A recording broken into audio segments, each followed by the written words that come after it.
En el año 1984, Vaughan Williams en Oxford describió una clasificación para los antiarrítmicos que continúa siendo vigente. Esta clasificación no categoriza los fármacos según sus estructuras químicas o propiedades físicas, sino que describe 4 formas mediante las cuales estos medicamentos pueden prevenir la aparición de ritmos anormales. La mejor forma de aprenderla, en lugar de memorizar conceptos, es analizar la fisiología detrás de la farmacología y los fenómenos arrítmicos.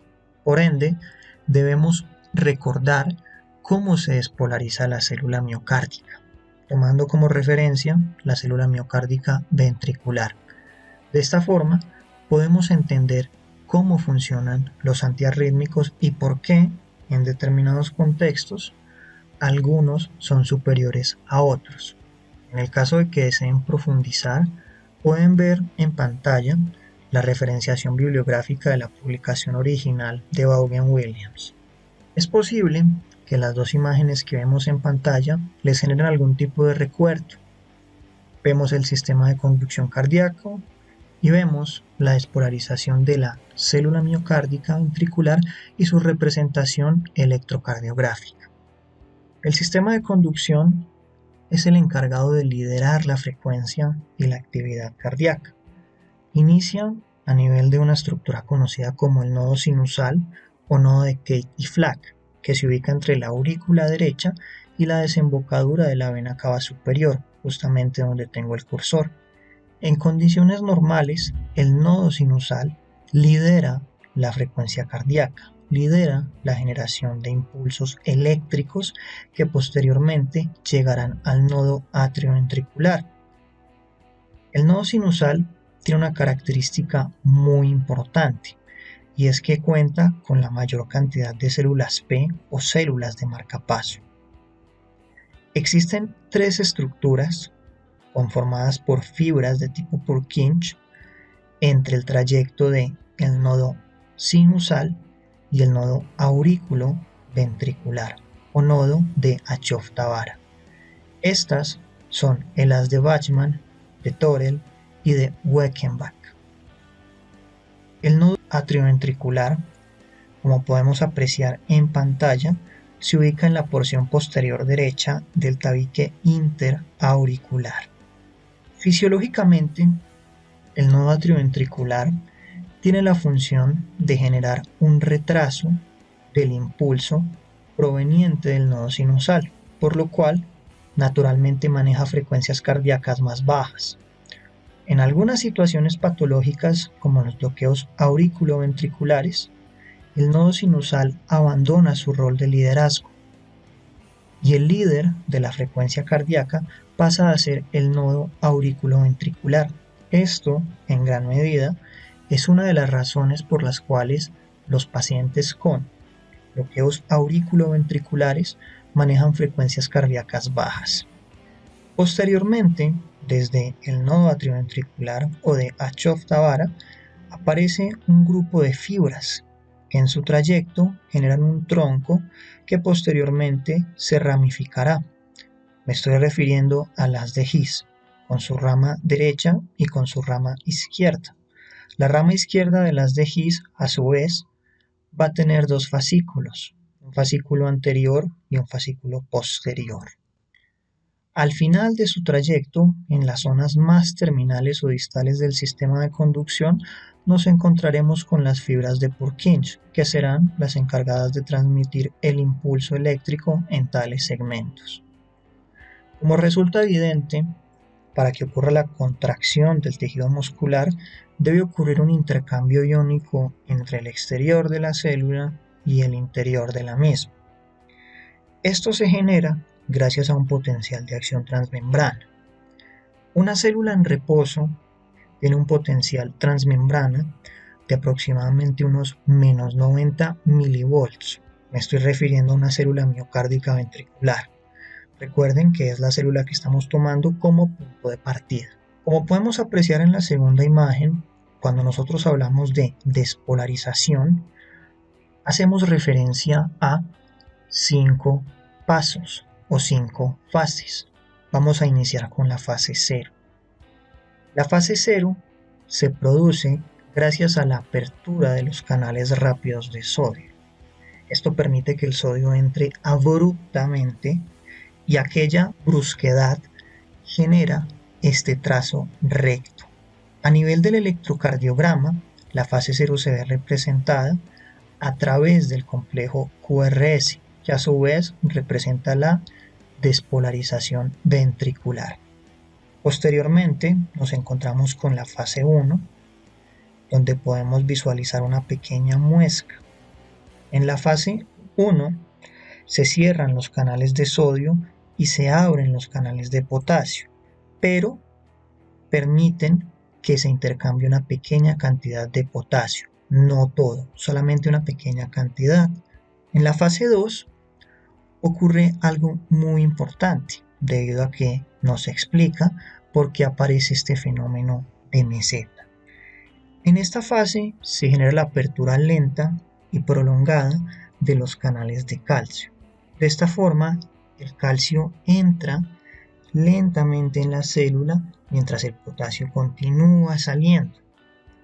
Este fenómeno de meseta a nivel electrocardiográfico se correlaciona con el ST.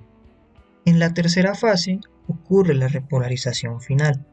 Esta repolarización final se debe al cierre de los canales de calcio y a la salida masiva del potasio por canales de fuga.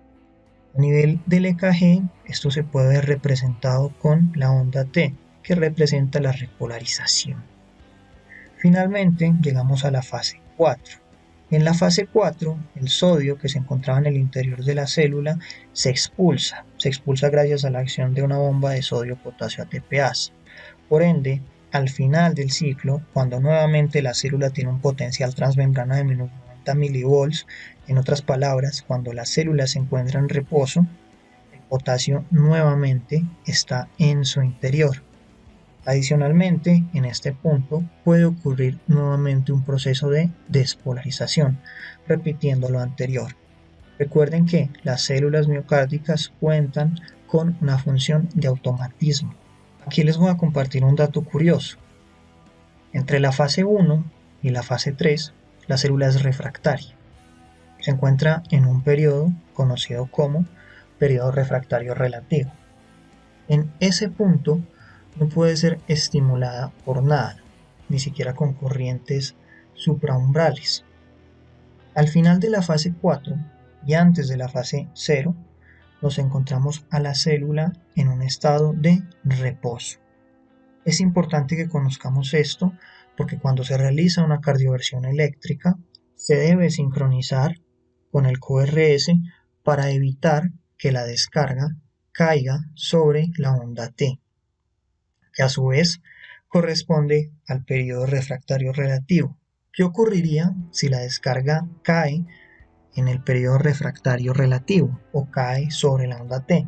Se podría generar un ritmo de paro y el paciente podría colapsar.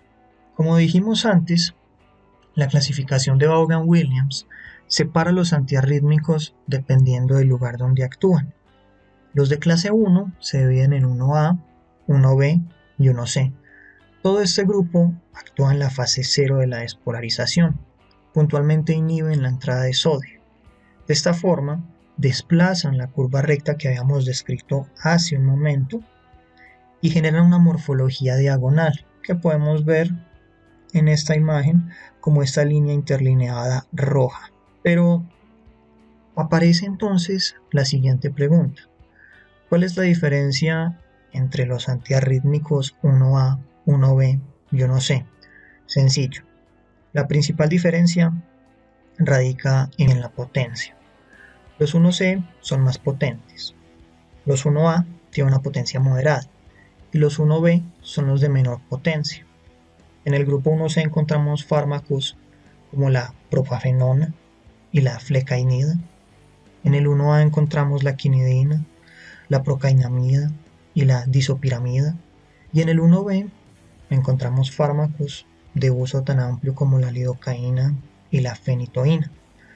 Los fármacos del grupo 1A y del grupo 1C, a pesar de sus numerosos efectos adversos, han sido utilizados en el tratamiento de la fibrilación auricular. Los fármacos del grupo 1B carecen de efecto ante las arritmias auriculares. Sin embargo, la lidocaína, al igual que los antiarrítmicos de clase 1B, se pueden utilizar en arritmias ventriculares. La dosis de lidocaína es de 1 a 1.5 miligramos kilogramo inicial a una velocidad de 25 a 50 miligramos minuto.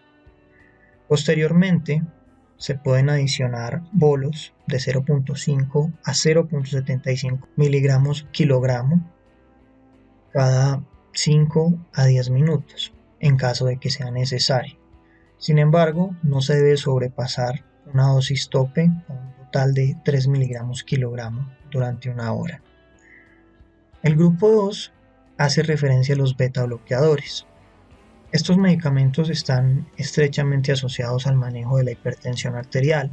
Sin embargo, también tienen un efecto a nivel del nodo sinusal. Pueden generar una depresión a nivel del mismo. Esto se debe a que los beta bloqueadores pueden generar un bloqueo a nivel de la señal adrenérgica que proviene del sistema nervioso. Particularmente pueden afectar el efecto simpático. El uso de estos medicamentos está justificado debido a que tienen efectos directamente hasta la fase 4. Por ende, los beta bloqueadores han sido utilizados como primera elección en algunas taquiarritmias supraventriculares. El prototipo de antiarrítmico clase 3 es la miodarona, aunque existen otros menos conocidos como la dronadarona o la aximilida. Estos medicamentos actúan a nivel del canal de potasio, puntualmente lo bloquean y esto genera una prolongación del periodo refractario cardíaco, como podemos ver en la imagen donde tengo el cursor. De esta forma, lo que se genera es una extensión de la meseta se hace más larga. Sin embargo, a pesar de que este grupo de fármacos son tan buenos antiarrítmicos, al prolongar el periodo refractario existe un riesgo de prolongar el QT y cuando se aumenta el QT se pueden generar arritmias que son potencialmente letales, como por ejemplo la torcida de puntas o la taquicardia ventricular polimórfica, que son lo mismo. A forma de curiosidad, existen muchos medicamentos no antiarrítmicos que también prolongan el QT, por ejemplo la acitromicina o la hidroxicloroquina. Esto explica por qué en los últimos días gente poco ilustrada y mal asesorada que los ha empleado profilácticamente en el contexto de la pandemia se ha muerto súbitamente. Es algo así como una especie de selección natural, pero con una connotación más suicida.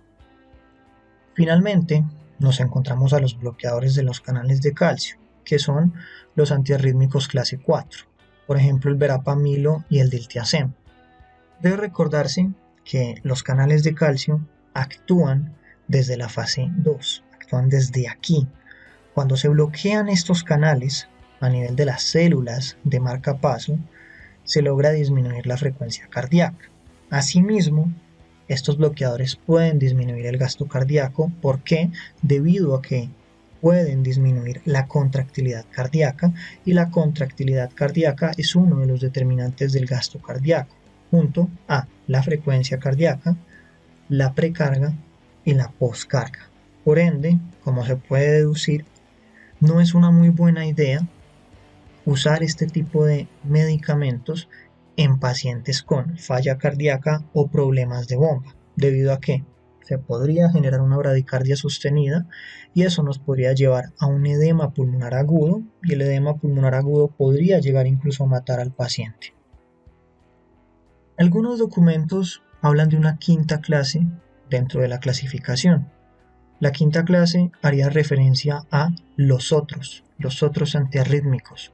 Por otros me refiero a la adenosina, que tiene gran utilidad en las taquicardias paroxísticas supraventriculares, y la digoxina, que ya no se utiliza tanto como antiarrítmico a menos que se conjugue con una falla cardíaca junto a una fibrilación auricular, donde teóricamente se utiliza gracias al efecto cronotrópico negativo e inotrópico positivo de la digoxina, que teóricamente mejoraría los desenlaces.